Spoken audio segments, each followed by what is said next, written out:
Audio on demand from Vision Christian Media. And so historians note that the Jesus movement, these people became a leading force in an empire that was falling apart.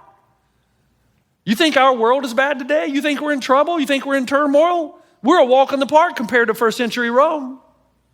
The family was breaking down. The social structure was disintegrating. Law and order were eroding. The basic moral values were drifting by the wayside. Does that remind you of any place?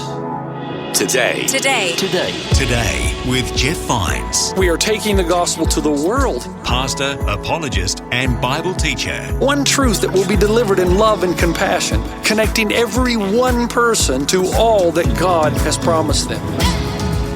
You make me wanna dance and sing with every single breath I breathe.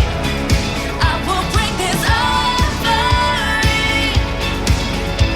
You are my wonder, you bring the wonder. Today with Jeff Vines. Hello and welcome. My name is Bill, and on Today with Jeff Vines, the message is about a dynamic force called Christianity. Pastor Jeff begins by asking some questions about today's society and the role our faith system is seen to play in it. Looking back at the great awakening of the first believers, the influence they had over their communities, and the impact their actions had on our current world, it's all evidence of a dynamic force. Let's hear from Pastor Jeff now. He's in Acts chapter 1.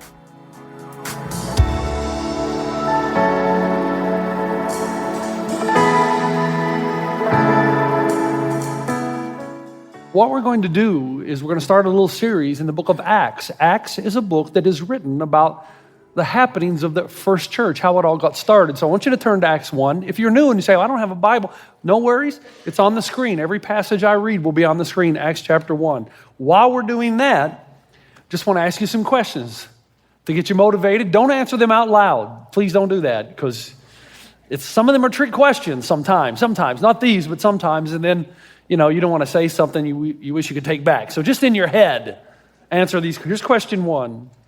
Do you think the Western world is getting more moral or less moral? Question 2. Do you think our nation is divided? Some of you just cannot resist, can you? Question 3. Do you think the church is having a positive impact on the Western world? Question 4. If you were to ask most irreligious people in the West to explain Christianity and what it's about, what do you think they would say? By irreligious, I mean people who don't go to church, who don't claim any faith, not necessarily atheists, but they just don't claim any faith. If you were to ask them to explain Christianity, what do you think they would say? And do you think they would say things like this? Well, Christianity is about rules and regulations. It's about bigotry and homophobia and anti-sex. It's about political conservatism and anti-socialism. It's about anti-abortion and anti-fun. Am I close? You think I'm close? Just out of curiosity? Do you think that's... Question 5.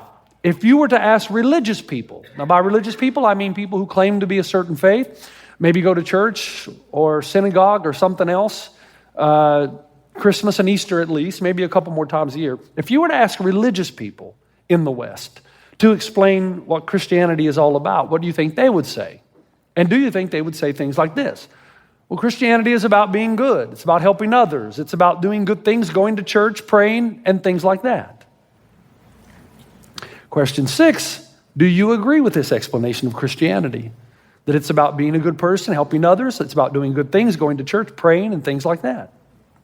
Which leads me to the 7th question, and the most important one. How many of you are familiar with the Great Awakening? In the middle of the 18th century, both in Britain and in France, there are great social inequities. And the inequities between the rich and poor were quite appalling. It's the beginning of the Industrial Revolution. So that these inequities served as a powder keg getting ready to explode. And it was building and building and building in both France and in Britain. And in France, it exploded. And the French Revolution was incredibly gory, bloody, horrific. In fact, I remember preparing for a college prep class, literature class in high school before I went to college, and one of the forced readings was Tale of Two Cities. The French Revolution was indeed bloody and ruthless.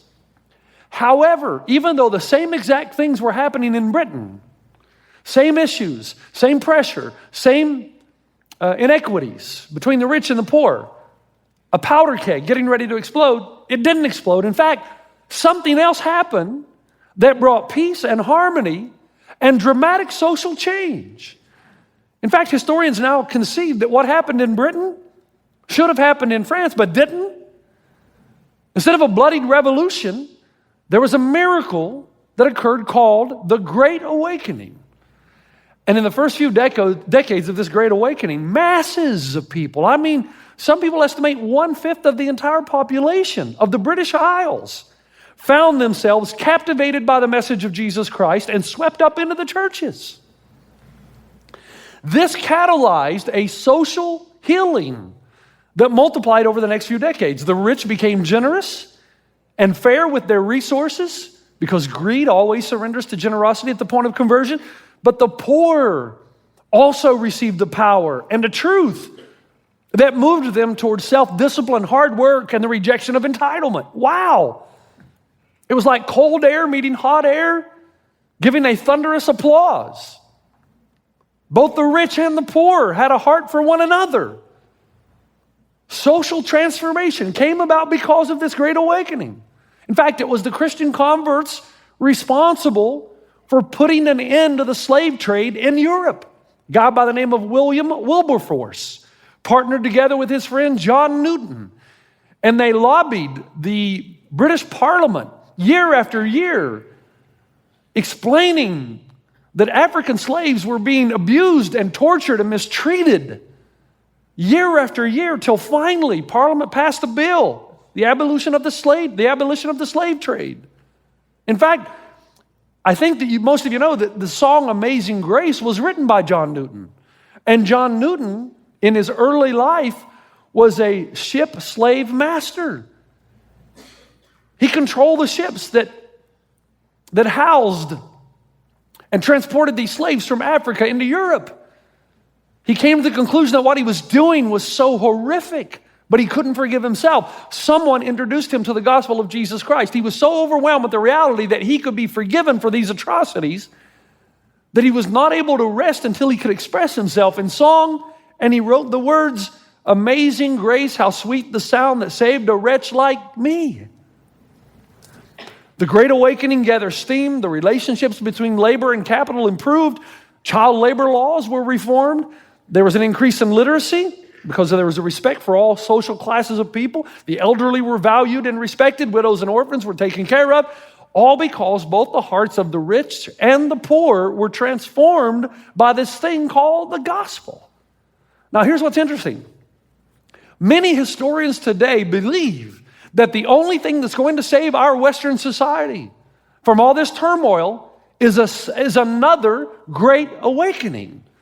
Something that happens where the hearts of people are changed away from self-aggrandizing, entitlement, narcissistic spirit to a heart of grace and generosity and respect for all.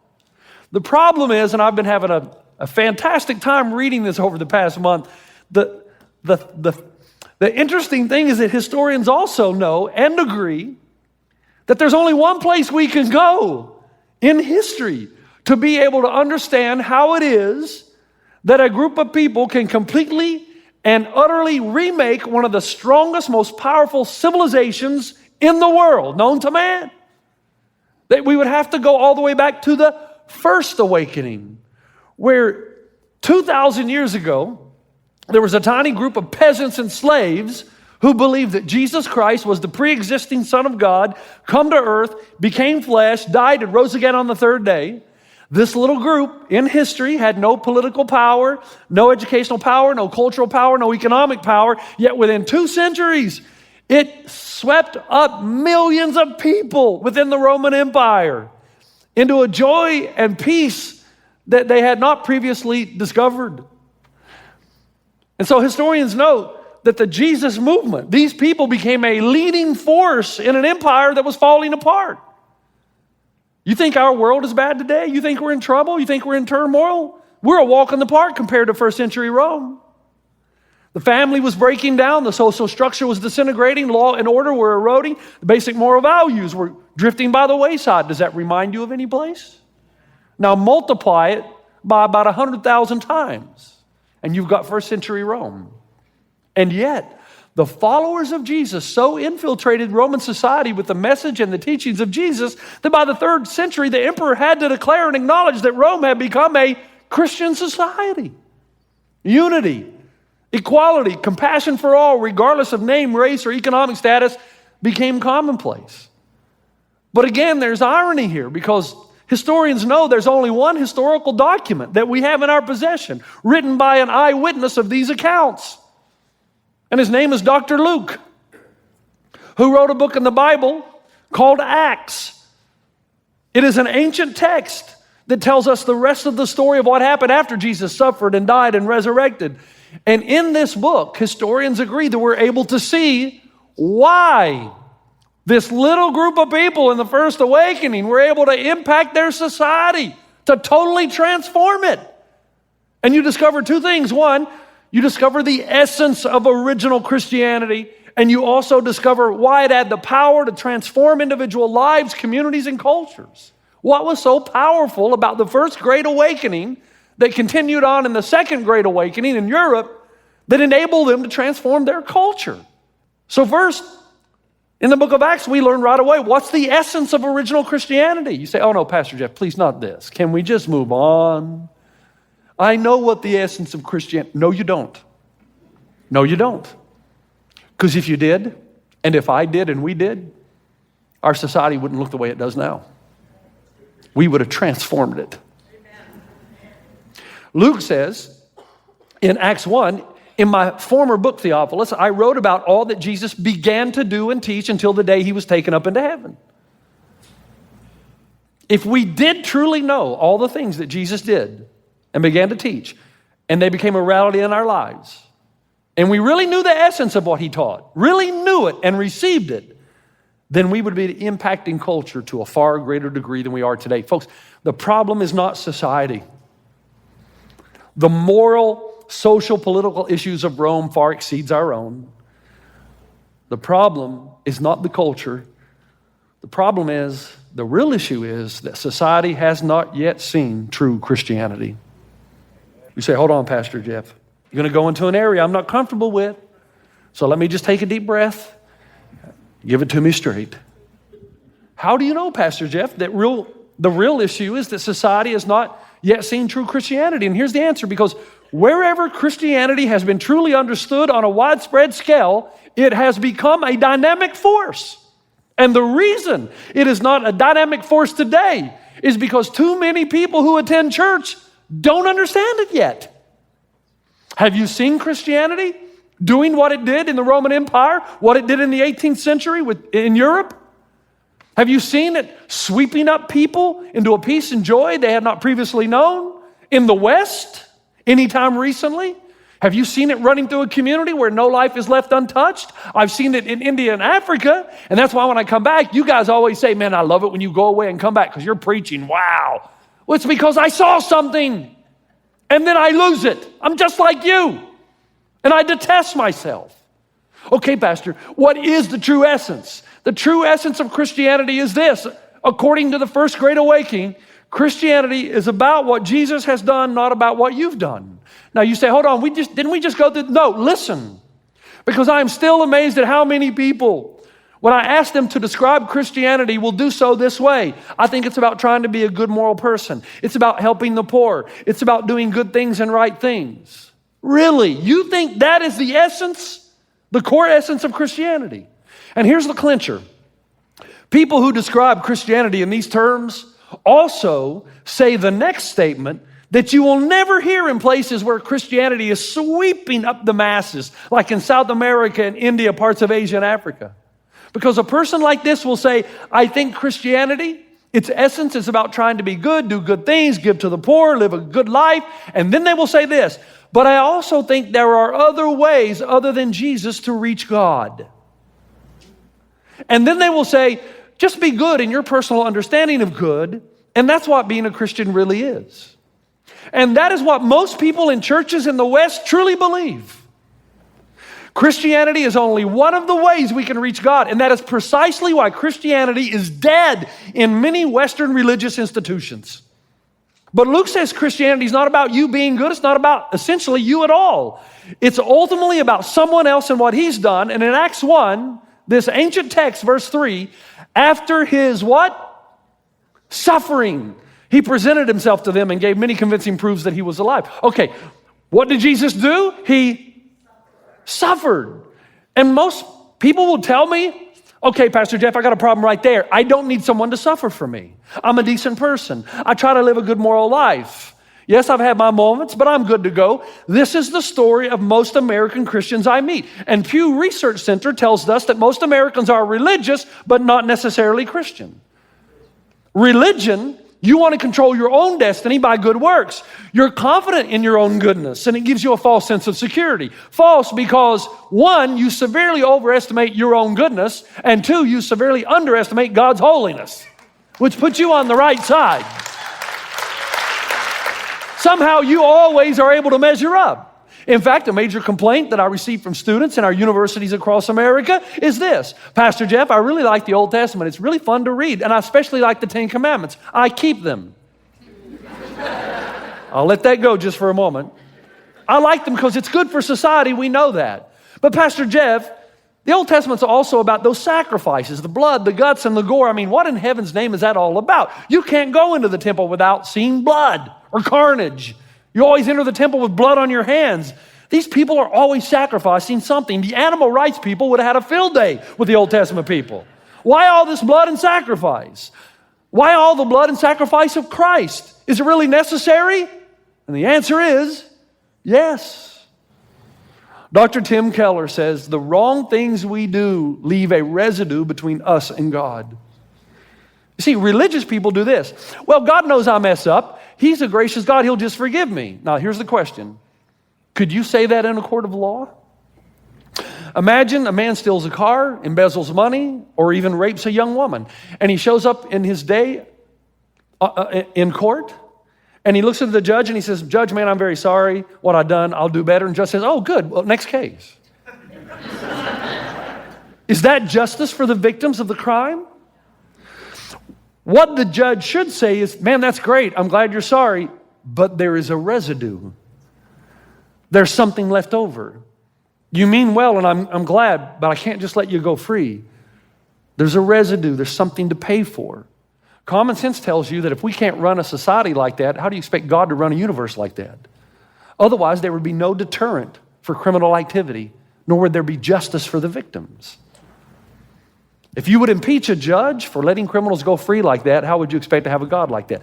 God says, instead in the gospel, and this is what the first Christians do, look at your humanity toward your neighbor and your unfaithfulness to your Creator.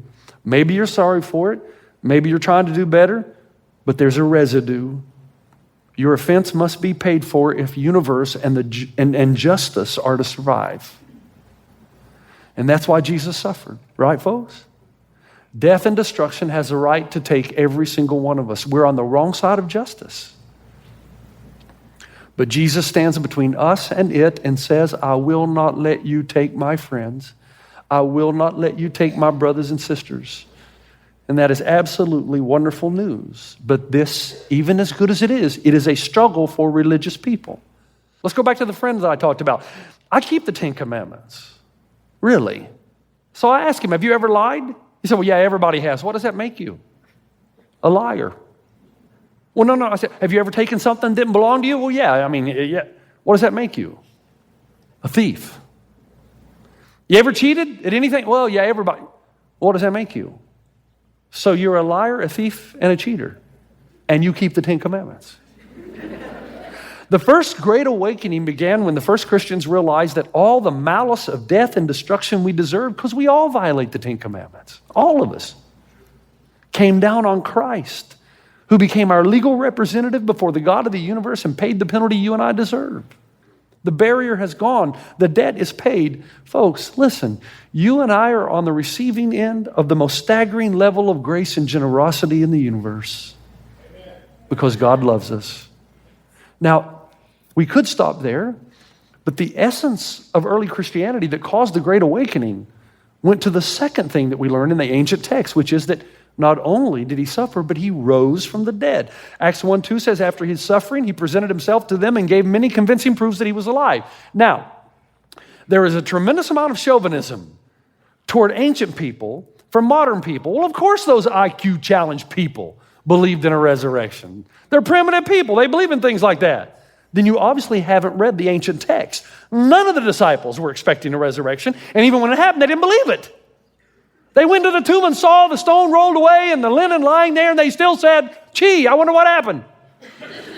They were not expecting a resurrection. When they saw it, they called it a hallucination.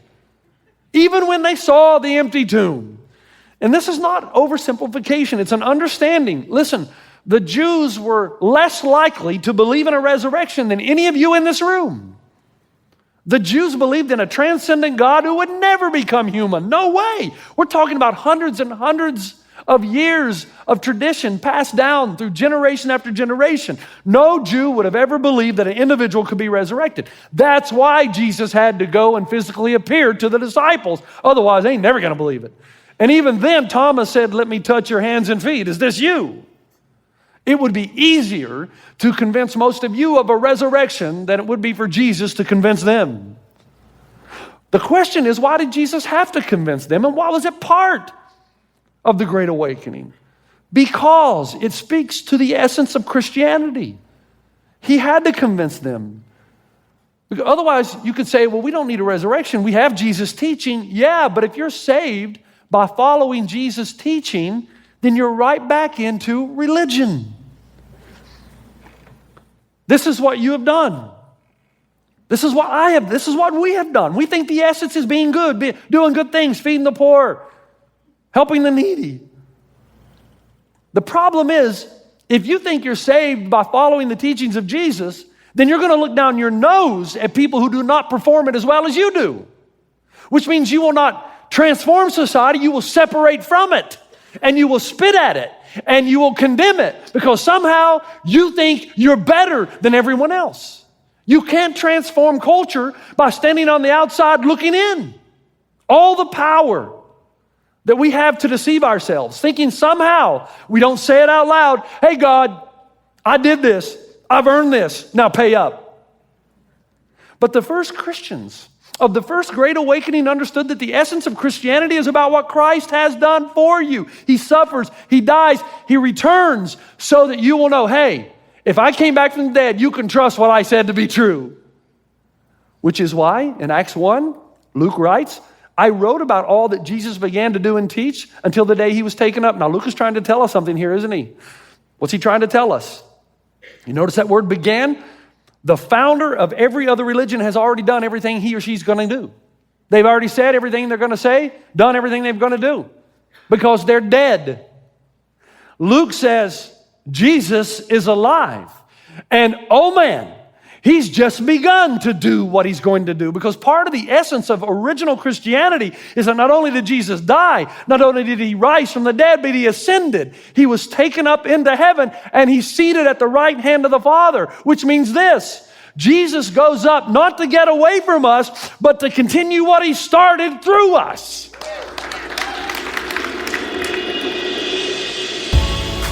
You've been listening to Today with Jeff Vines. Thanks for joining us. Next time, we'll bring you the rest of this message from Pastor Jeff. You say, well, Pastor Jeff, how can I make this power a reality in my life where I can transform culture? Here's the answer we learn. You cannot receive the awakening power of the Holy Spirit unless you believe the claims of Jesus Christ are objectively true. Okay, wait a minute, what? You must believe that what Jesus did, said, and taught is objectively true for everyone, not just you. You can listen to more messages like this. Just search for Today with Jeff Vines wherever you get your podcasts. You make me wanna dance and sing with every single breath I breathe. I will bring this offering.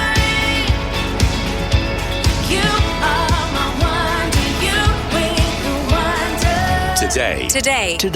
Today with Jeff Vines. Thanks for taking time to listen to this audio on demand from Vision Christian Media. To find out more about us, go to vision.org.au.